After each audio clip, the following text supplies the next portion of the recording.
اللہ الرحمن الرحیم، السلام علیکم، ویلکم ٹو ٹیک اسلام۔ آج کی ہماری ویڈیو کا موضوع ہے کسب حلال۔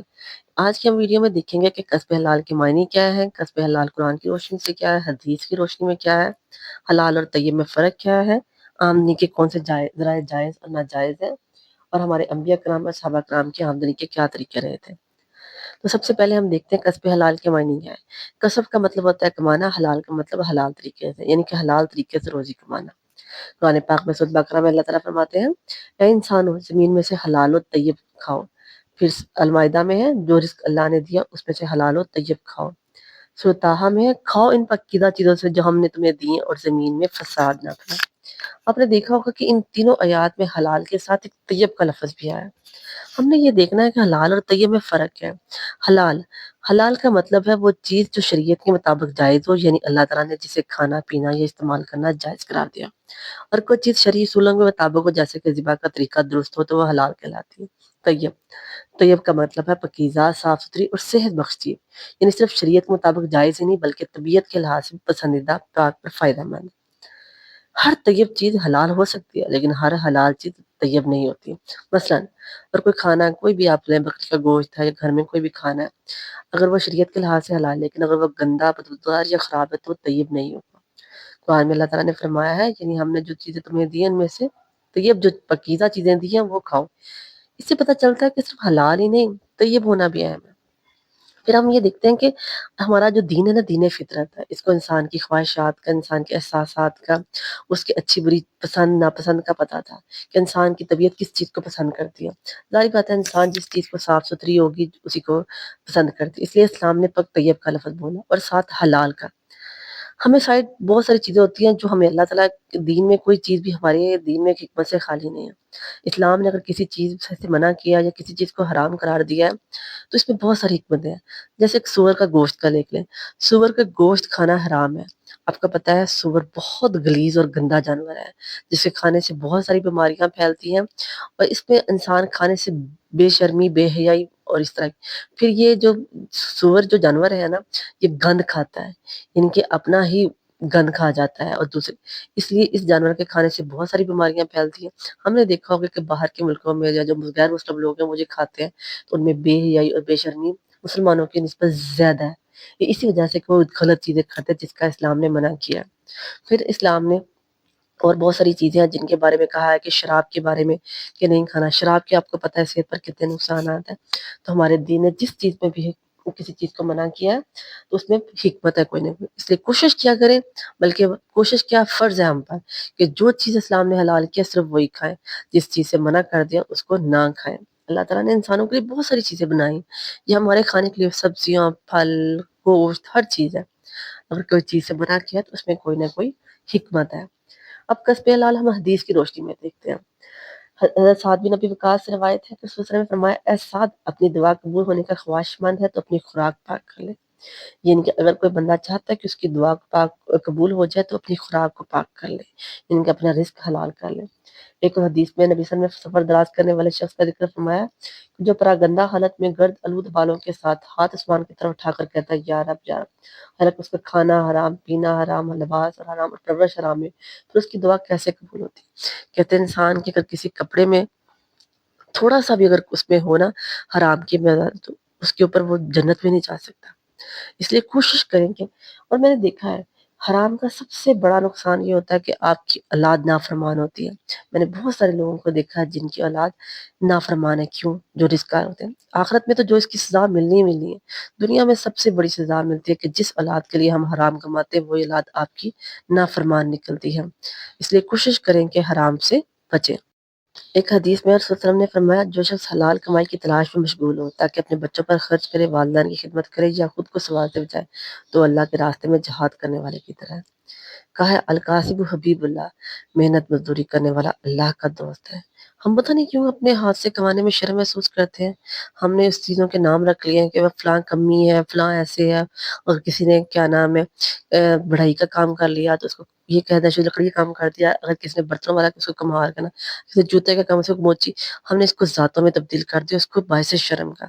حالانکہ ہم ہر میں سے بندہ ایک دوسرے کے اوپر ڈیپینڈنٹ ہے، کوئی یہ کام کرا تو کوئی دوسرا کام کر رہا ہے، اس لیے اس کو بے شرمی کا باعث سمجھنا، اس کو سمجھنا کہ اس میں ہمارے لیے عزت کم ہوتی ہے، تو ایسا نہیں ہونا چاہیے۔ ہمارے پیارے نبی صلی اللہ علیہ وسلم نے فرمایا کسی شخص نے کبھی اپنی کمائی سے بہتر کوئی کھانا نہیں کھایا، اور اللہ کے نبی داؤد اپنے ہاتھ کی کمائی سے کھاتے تھے۔ حضرت نے فرمایا اللہ تعالیٰ پاک ہے اور پاکیزہ چیزوں کو ہی قبول فرماتا ہے۔ ہم آگے چلتے ہیں کہ انبیاء کرام کا اور صحابہ کرام کے بارے میں، کہ صحابہ کرام بھی اس چیز سے شدید کوشش کرتے تھے کہ حرام کی کوئی نہ۔ حضرت ابوبکر نے کہ غلام نے ایک بار کھانے کے لیے کچھ لائے، حضرت ابوبکر نے کھا لیا، پھر غلام نے بتایا کہ یہ مال میں نے جاہلیت کے زمانے میں کہانت کے ذریعے کمایا تھا۔ حضرت ابوبکر نے فوراً اپنے منہ میں انگلی ڈال کر خالی کر دی، کہا اگر یہ میرے جسم میں رہ جائے مجھے خدشہ ہے کہ میری آخرت نہ خراب ہو جائے۔ حضرت عمر نے دودھ پیا تو اس کا عجیب ذائقہ پر پایا، دریافت کرنے پر معلوم ہوا کہ صدقے کے اونٹوں کا دودھ ہے۔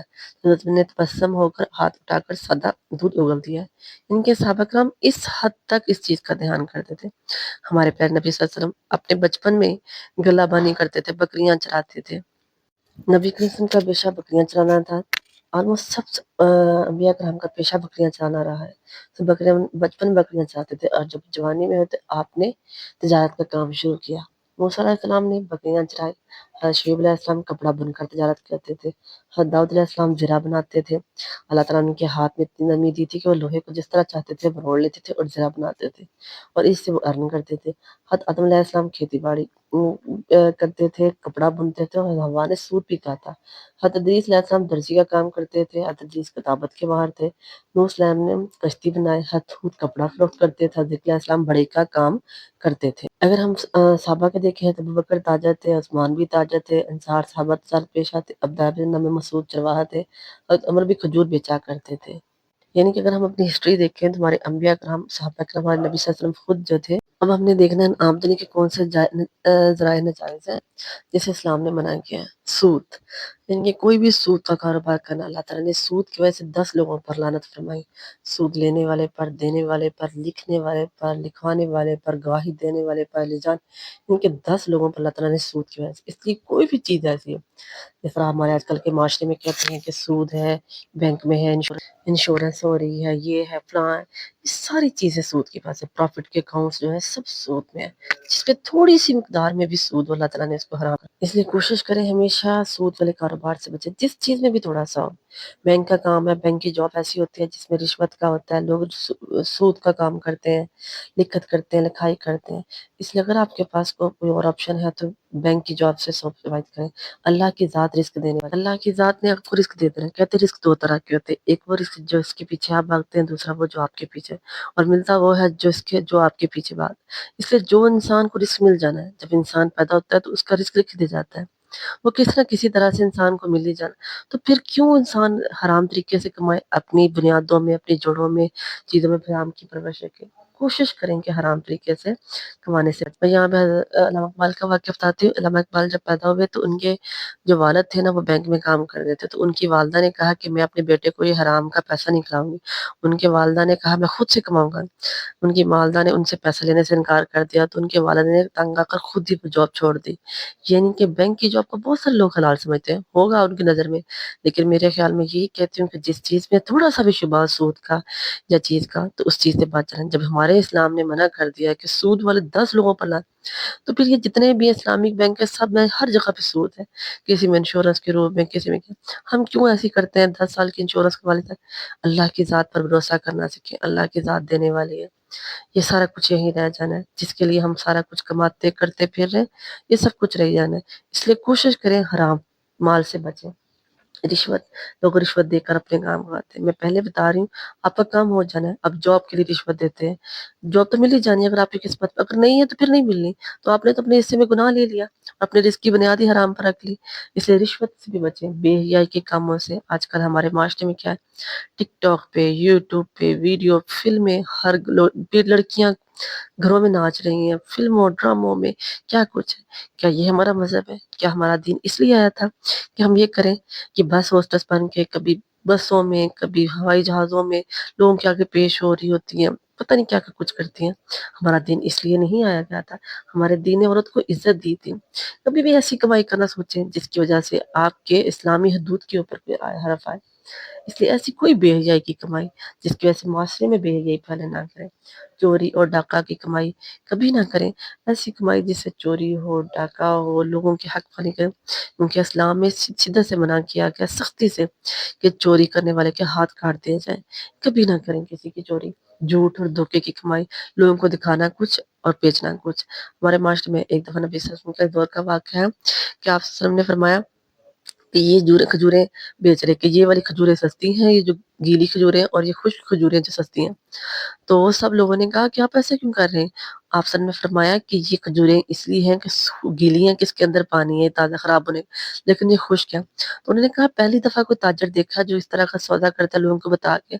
آپ نے فرمایا لوگوں کو جب بھی کرو لوگوں کو بتا کے کرو، کبھی نہ دھوکے دے کر کے یہ چیزیں خراب کر دی۔ ہمارے وہاں ایسے ہے، آپ فروٹ کی دکان پر جائیں، جو خراب چیز ہوتی ہے اس کے اوپر اسٹیکر لگا دیا جاتا ہے، جو چیز خراب ہوتی ہے اس کی ایکسپائری اتار دی جاتی ہے، لوگوں کو دھوکہ دیا جاتا ہے۔ وہی بات ہے کہ رزق تو آپ کو مل ہی جانا ہے، لیکن کیا فائدہ حرام طریقے سے ملے، ملاوٹ کر کے دودھ میں چیزوں میں دینا، پھر جادوگر کی آمدنی، جادو کرنا، لوگوں کے نقصان پہنچانا، اس طرح ناچ گانے کرنا، تصویروں کی فلمیں بنانا، ڈرامے بنانا، ویڈیو بنانا، تصویریں بنانا، اس طرح ہر طرح سے ناجائز شراب نوشی کا کام کرنا، شراب کے سور کا جانور گوشت بیچنا، جن چیزوں سے اسلام نے منع کیا وہ چیزیں بیچنا، فلموں کا کام کرنا، اس طرح کی کیسٹس بیچنا، جو چیزیں اسلام میں وہی بتا رہی ہوں کہ منع کیے وہ کام کرنا اور اس سے روزی کمانا بالکل غلط ہے۔